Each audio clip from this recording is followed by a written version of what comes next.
Italy is a melting pot of cultural diversity. Over centuries, many civilizations have influenced Italian culture and have added to its incredibly varied culinary spectrum. Italian regions display their own colloquial cooking and flavor styles. Today, we will discover a taste of Tuscany. Join us as we explore the classic dishes, unique ingredients, and the diverse cultural flavors of Italy.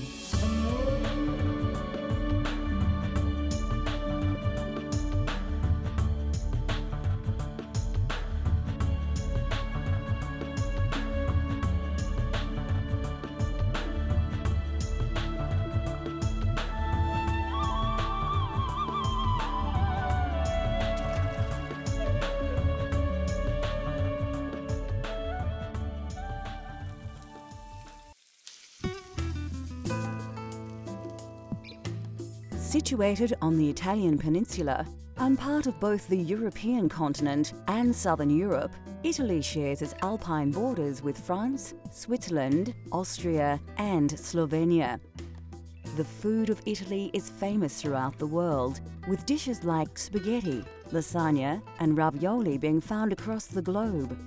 But more importantly, the rich variety of regional cooking is alive and well, preserving some of this country's culinary history.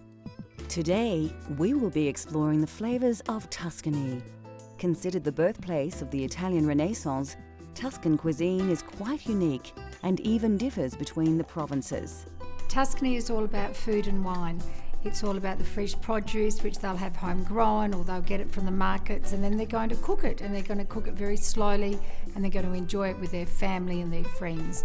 They have lots of local vegetables and lots of pork and wild boar, which they make into small goods, and then they will share.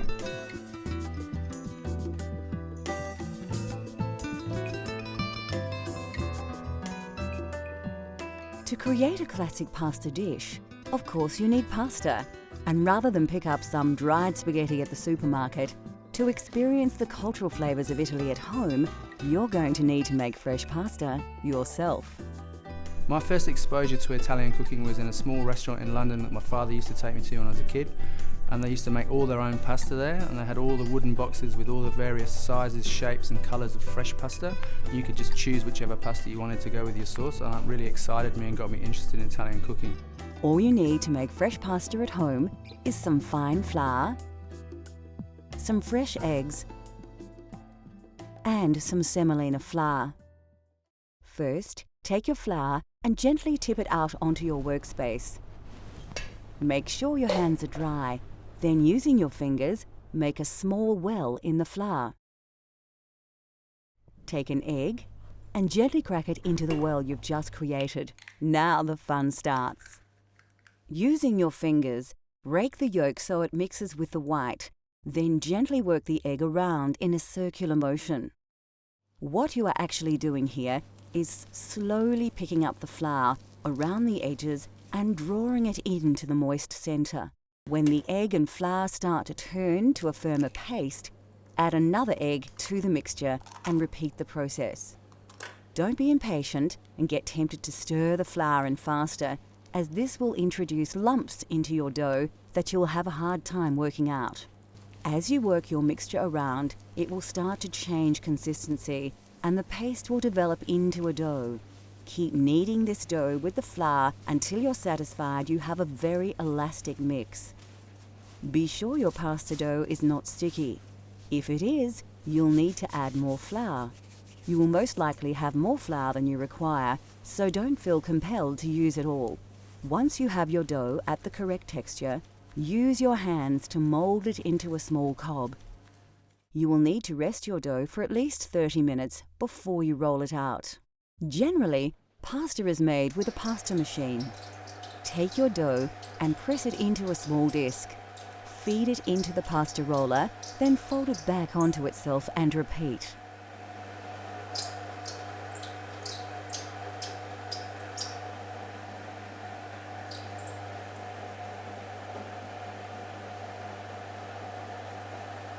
Keep rolling the pasta dough out until you have a long, thin sheet of pasta ready for cutting. Now, add your chosen pasta cutter to the pasta machine. Lightly dust your rolled dough with a little semolina and carefully slice your pasta.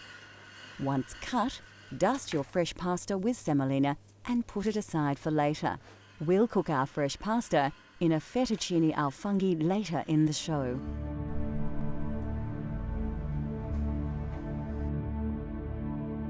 Anybody who has eaten Italian food will recognise the essential herbs and spices that add unmistakable characteristics to any dish.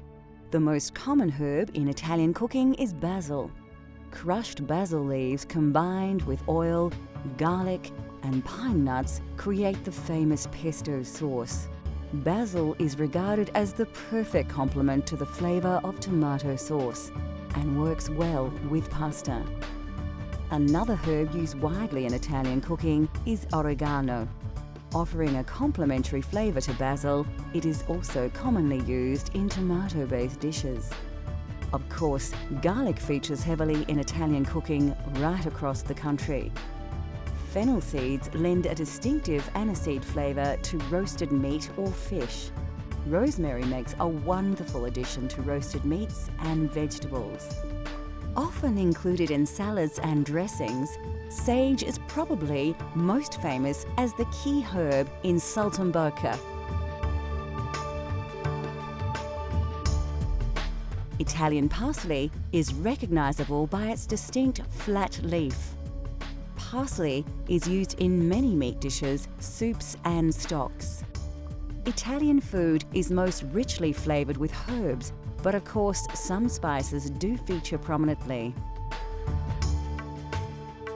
Coarse sea salt is used across the nation, although some regions, like Tuscany, use it very sparingly. Fresh dried black peppercorns, saffron and coriander feature prominently. Nutmeg is used in savoury dishes and desserts, and vanilla is a popular dessert spice.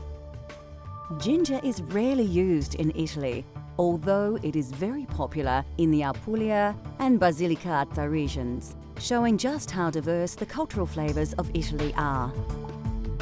Still to come on Cultural Flavours, Italy. We turn our freshly made pasta into a delicious mushroom taste sensation, and we discover the secret of making perfect, authentic Italian coffee. In Italy, wild mushrooms have always been a favourite part of the local cuisine. With mushrooms available everywhere, anybody can make this dish at home. You may even want to splash out on a famously expensive ingredient. The mushrooms have got a beautiful aroma, so they're able to put them in all sorts of dishes. They might cook it up as an omelette for the younger family, or pop it into another slow cooked meal so that it can be used in very many different ways. They'll actually even put them into some sort of cheese, especially the truffles, so that they can continue to have the truffles mature in their lovely cheese.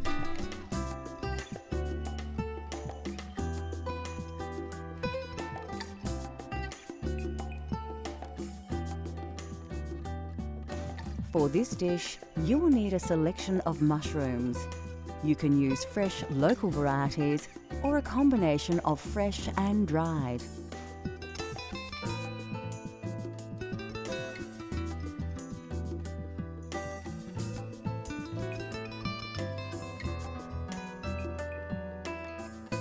You will also need a dash of olive oil and some dry vermouth. First, take your Italian parsley and chop it finely. It's important to use fresh parsley in your pasta dishes, as the dried alternative can lack flavour. Put it aside, as you will need to add it to your dish much later. The next step is to slice your mushrooms. The trick here is to try and keep the size uniform so they cook evenly.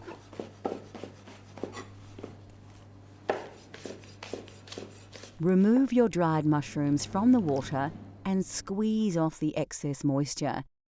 Then chop them evenly. Keep the water, you will need it later. Take the stalk of celery and remove the leaves.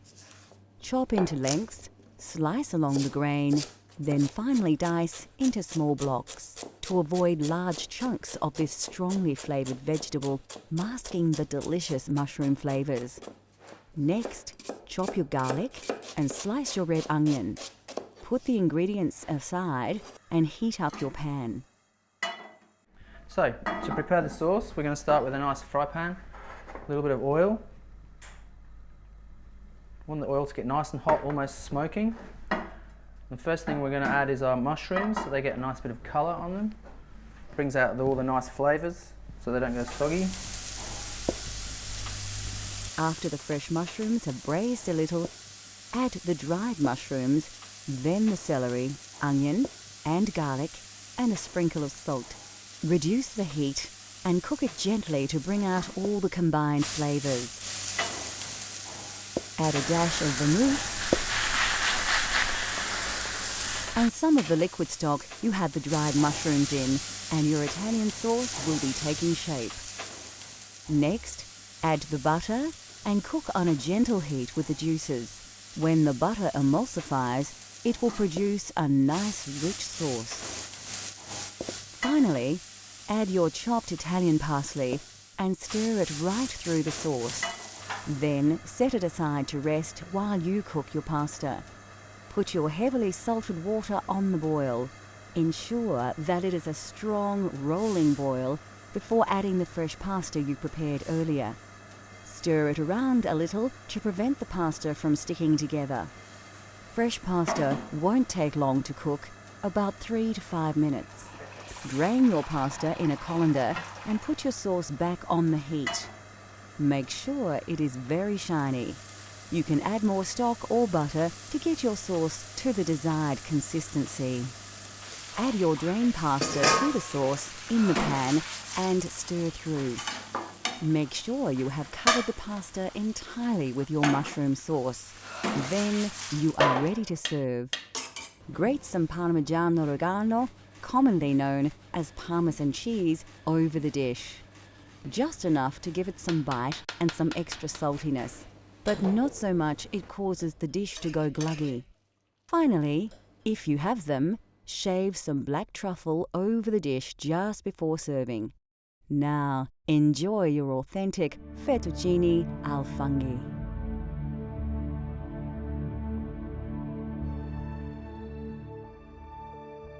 Italy is said to be one of the healthiest nations on the planet, and this is in large to do with a healthy diet, rich in vegetables and vegetable oils. Of course, the most important vegetable in Italian cooking is the tomato. There are many varieties of tomato that are used in soups, sauces, and pasta dishes.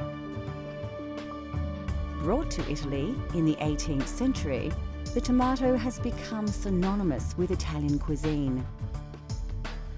The Italians love fresh vegetables and are famous for their salad dishes.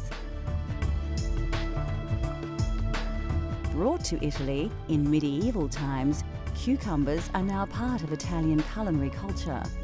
Root vegetables like carrots, radish, turnips, and beetroot all feature prominently in Italian cuisine, as do onions and leeks.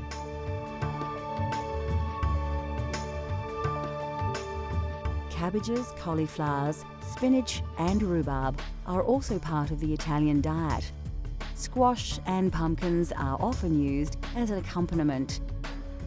Bell peppers and potatoes also have become part of Italian food culture. Melons, like cantaloupes named after the town of the same name near Rome, are often presented as a dessert. Asparagus is a common ingredient in many Italian dishes. Mushrooms are highly regarded in Italian cuisine, especially in the provinces in and around Tuscany.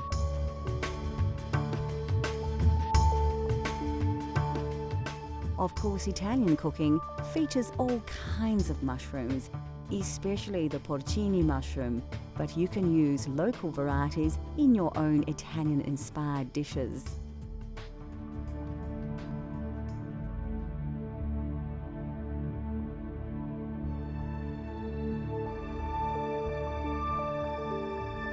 Coffee originated in the highlands of Ethiopia and quickly spread across the Islamic world during the Middle Ages. It was only introduced to Europe via Italy as late as the 16th century by Venetian merchants who had been trading with Muslims from the East. Yet, we must thank Italians for defining coffee culture as we know it today. Italians are deeply passionate about their coffee, so naturally the quality of bean is exceptionally important. Coffee comes in 2 varieties, and Italians overwhelmingly prefer Arabica over the cheaper Robusta bean. Roasting beans changes their colour, taste, smell, and Italians enjoy a full roast bean, which are rich brown in colour and have a slightly oily surface. Italian baristas have created a wide range of ways in which to enjoy coffee. Cafe Espresso is brewed by forcing hot water under pressure through finely ground coffee. This process produces a highly concentrated shot of coffee, which actually forms the basis of many other drinks, such as a macchiato, which is simply a shot of espresso marked with a small drop of steamed milk. The most well-known Italian-style coffee is, of course, the cappuccino, and this cultural flavour of Italy has become increasingly popular right across the globe. Cafe latte is usually drunk at breakfast time, made with a full glass of steamed milk and a shot of espresso. This wholesome drink provides the perfect start to the day for many Italians. Coffee is drunk in a variety of ways, but generally speaking, Italians only add milk earlier in the day. With the exception of breakfast, coffee is rarely served alone and is usually enjoyed after a meal. The drinks, the roasting styles, barista techniques, and the popular social aspects of drinking coffee have all been heavily influenced by Italy's love of the coffee bean. Next on Cultural Flavours, Italy. We explore a famous Tuscan twice-baked biscuit and its accompaniment and discover how to serve this delicious Italian treat.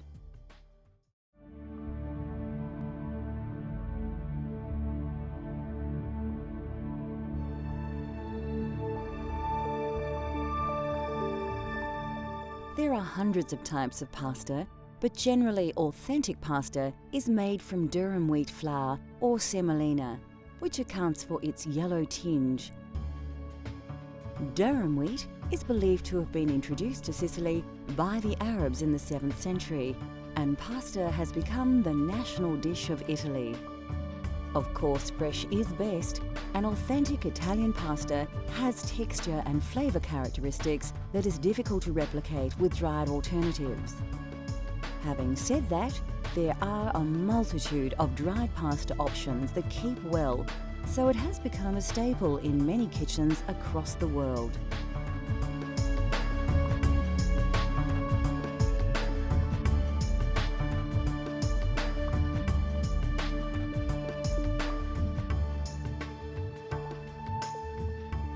Italy produces 25% of all the olives grown globally from hundreds of varieties of olive tree. Olives in the south of the country produce the majority of olive oil thanks to its climate. In the north, due to the frosts, olives must be harvested much earlier, so their yield is much lower. Olive oil is often used like butter as a topping for bread and for cooking. Olives are eaten on their own, as an accompaniment, in salads and also cooked dishes. Italian meals often feature breads, and there is a wide range to choose from.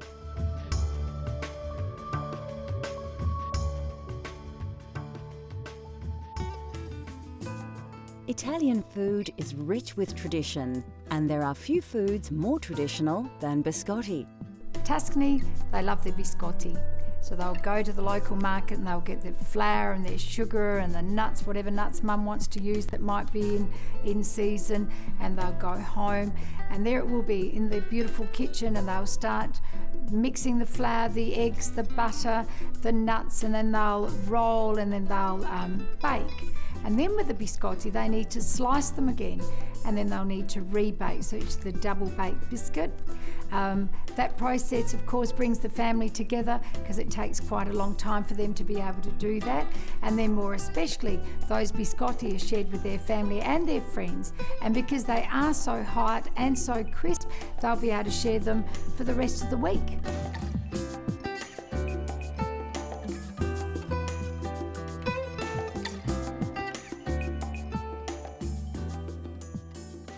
You won't need to look too hard for the ingredients in this recipe.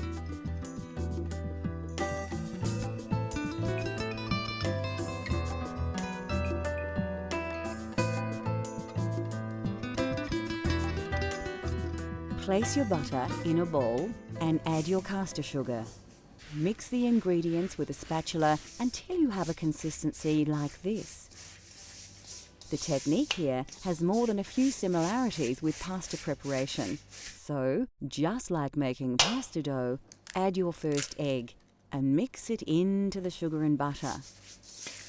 Work the ingredients together to achieve a smooth paste. Do the same with all the eggs until you have a fairly liquid, smooth and even paste. The next step is to add your flour, but only a little, and mix it through. Just like the pasta, you don't want to add all the flour at once. This technique ensures you have a lump-free mixture. As you add the flour, it develops a more dough-like texture, but still a liquid. This is the time to add the other ingredients. Put your lemon zest and nuts in and give it a little stir. You will soon realize that mixing with the spatula is no longer an option, and you will have to get your hands in.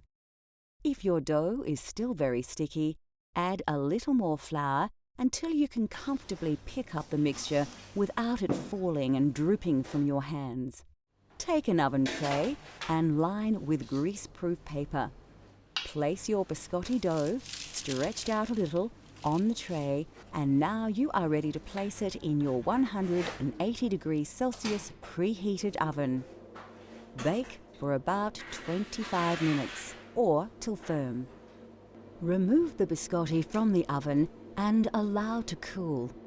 When your loaf has reduced in temperature and feels firmer to the touch, you can place it on a cutting board and begin to slice into biscuits. Keep the slices thin and even. Lightly dust your papered oven tray with caster sugar and place the cut biscuits on the tray. Proceed to dust these with a little more caster sugar. Place back in the oven at 160 degrees Celsius for about 10 minutes. Your biscotti is now ready to serve, and there is no better way to enjoy biscotti than the traditional way. Although delicious on its own, biscotti is traditionally served with Vinsanto, or holy wine. You dip the biscotti into the Vinsanto and eat the biscuit, then dip again. Biscotti and Vinsanto are cultural flavour of Italy that you can enjoy at home. In a world where food is more often just consumed rather than savoured, Italian cooking has shown the way with simple, elegant dishes, uncomplicated flavours and lightly seasoned sensations.